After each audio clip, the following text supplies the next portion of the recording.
నేను విజనరీ అని 100 సార్లు చెప్పుకుంటున్నటువంటి ఈ దద్దమ్మ చంద్రబాబు నాయుడు మరి విజనరీ అంటే ఎవరి కాళ్ళ మీద వాళ్ళు నిలబడేటట్టుగా చెయ్యాలి.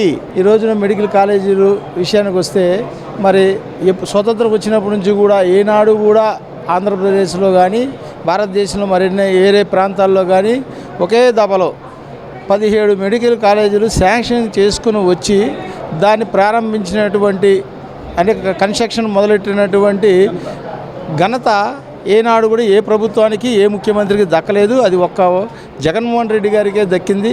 తన తండ్రి ఆరోగ్యశ్రీ ప్రజలకి మంచి వైద్యం ఇవ్వాలి, మంచి విద్య ఇవ్వాలి అని చెప్పేసి ఫీజు రియంబర్స్మెంటు ఈ పథకాలు పెట్టి 4 అడుగులు ముందుకేస్తే జగన్మోహన్ రెడ్డి గారు అంతకు మించి కూడా ముందుకెళ్ళి తన తండ్రి మాట ఇంకా బాగా నెరవేర్చాలని చెప్పేసి పేద ప్రజల మీద అభిమానంతో వారు అందరికీ కూడా వైద్యము విద్య అందాలి. అందిన రోజునే అన్ని కుటుంబాలు కూడా బాగుపడుతుంది.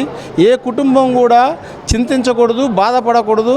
ఏ కుటుంబం ఏ వ్యక్తి కూడా ఎవరి కాళ్ళ కింద ఉండకూడదు. వాళ్ళకు వాళ్ళు ఎదగాలని చెప్పేసి జగన్మోహన్ రెడ్డి గారు పేద ప్రజలందరికీ కూడా స్వతహాగా నిలబడాలన్న ఉద్దేశంతో చాలా ఆలోచించి ముందు చూపుతోటి తను ఈ యొక్క మెడికల్ కాలేజీలు కానీ లేకపోతే ఈ వైద్య విధానం కానీ విద్యా విధానం కానీ చాలా ముందుకు తీసుకెళ్లే ప్రయత్నం జగన్మోహన్ రెడ్డి గారు చేస్తే దాన్ని నిలబెట్టుకోకుండా నేను విజనరీ అని 100 సార్లు చెప్పుకుంటున్నటువంటి ఈ దద్దమ్మ చంద్రబాబు నాయుడు మరి విజనరీ అంటే ఎవరి కాళ్ళ మీద వాళ్ళు నిలబడేటట్టుగా చెయ్యాలి.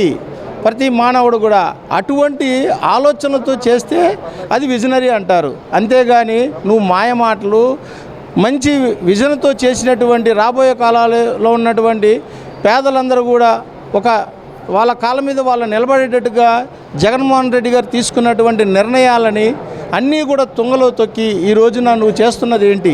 అన్నీ ప్రైవేట్ పరం చేస్తున్నావు. కోట్లు విలువ చేసినటువంటి కాలేజీ వెనకాల ఉన్న భూములను కూడా ఎకరం 100 రూపాయలకి నువ్వు ఇస్తున్నావు అంటే నీ విజన్ ఏంటో మాకు అర్థమవుతుంది. నేను